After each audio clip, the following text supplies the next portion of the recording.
Hey guys, welcome back to my channel, and I thought today we would have a discussion about trans children in particular, and in particular the Saccone Jolys. Okay, so I've talked about this many times before, and I have let my feelings be known on this subject very clearly. But one thing I've always steered away from is the comments surrounding, oh, well, Edie's just a boy who wore girls' clothes once, or picked up a Barbie once, and her dad labelled her a girl, and that's how she is now. And Purposely, I don't really get into that debate because it's a bit of a grey area. I don't know, whether or not Edie is a girl or a boy or anything else, right? I don't know that, and I don't think any of us will know that either, right? We can have opinions on it, and that's fine as long as they are constructive opinions. However, one thing that is quite an interesting thought, I came across this TikTok of this guy who had an opinion, a very valid one, on the subject, and I'd like to share it with you and see what you think, because I thought it was very well thought out and opens up an interesting discussion. Dad, I'm trans. Popular. You're gonna be popular.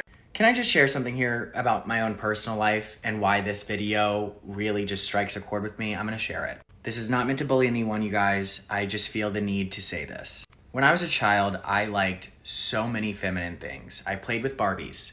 I had a feminine attitude. I genuinely thought that I was supposed to be a girl because the things that girls liked, I liked. So I assumed that's what it meant. Now, my parents didn't validate that. I ended up being just gay and being, a little bit feminine as a man, right? So he's saying there that it's possible to like feminine things, like traditional girl things, and, not actually feel like you want to be a girl. Now, at what point did Edie herself start to think, hang on, I want to be a girl, or I feel like a girl? Is it because she started playing with her elder sister's toys and putting her dresses on and things like that? How do we know? How does she know? And how does her parents know that it was because she wanted to be a girl? And it wasn't just that she was a bit feminine. I'm not saying, again, I'm not giving a definitive answer to this, and I'm not criticizing any decision, because obviously the opposite can be true, in that you can like feminine things and you can end up wanting to be a girl. So that can be true as well. But if we all just take a step back and think about our childhood, and how good it felt to be rewarded by our parents, how when we did something right and our parents said, yes, good job, how amazing that felt, because all we cared about was the validation of our parents. Can we just open up the conversation just for a second to think about the potential harms of letting parents do things like this with their children and what's specifically happening here? And what he's saying here is that positive validation from your parents is a very, very strong emotion, and if you are getting that put onto you when you are doing something which you see that the parents are encouraging you, that is a very strong emotion to have as a child, and is probably the most strong emotion that you can have. And Edie will be putting clothes on, the girls' clothes on, playing with girls' toys and things like that, and Jonathan, who is already very feminine by his own admission, is then thinking to myself, hang on a second, Edie has all the traits I had as a child. Edie is me as a child, right? And he decides, hang on, let's it would be better, because I didn't have the validation from my parents that I wanted when I was a child. It would be amazing if Edie had that. So let's validate him or her now and say, yeah, Edie, you want to be a girl. Let's encourage that. And that might not actually be the case, because he is encouraging Edie to be something that she might not want to be. She might just be feminine. She might be just a bit feminine. She might end up being gay. I don't know. Again, I don't know the answers to any of these questions, but the problem here is that John has taken his situation, put it into his child, and run with it, and his child has seen that validation and run with it, and now we'll never know.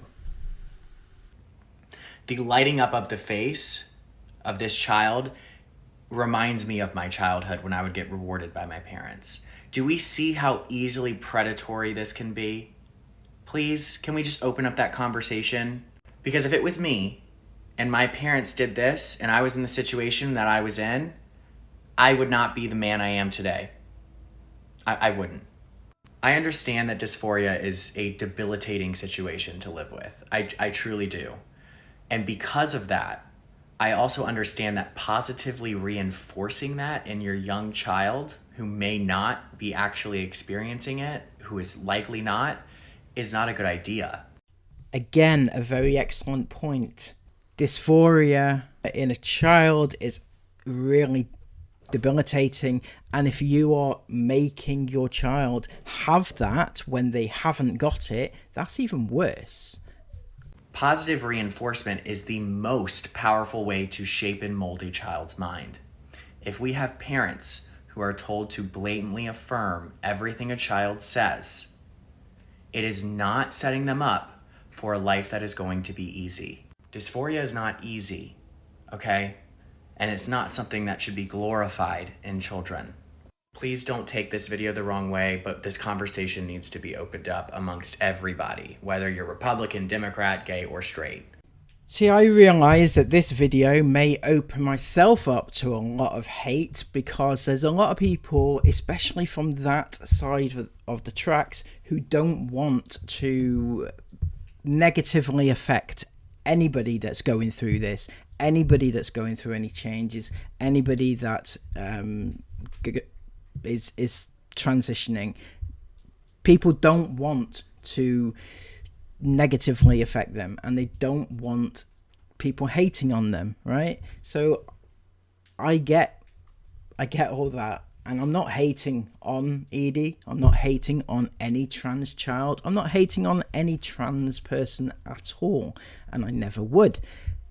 But there is a conversation here. Obviously, many people have said that Jonathan is pushing his agenda, and that I do 100% agree with, because he has the agenda that he wants to make money. It's very, very clear, in fact, in the type of videos that he pushes out on a daily basis, that he is focusing on the fact that Edie is trans, and a trans daughter, and a trans child, and trans this and trans that.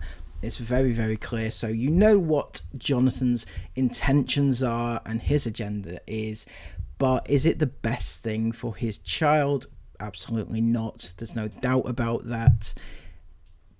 But did his child have the choice in the first place? And again, that's a question we may never ever know, and it may be something that Edie has to deal with in the future, and that will be very sad if that is the case.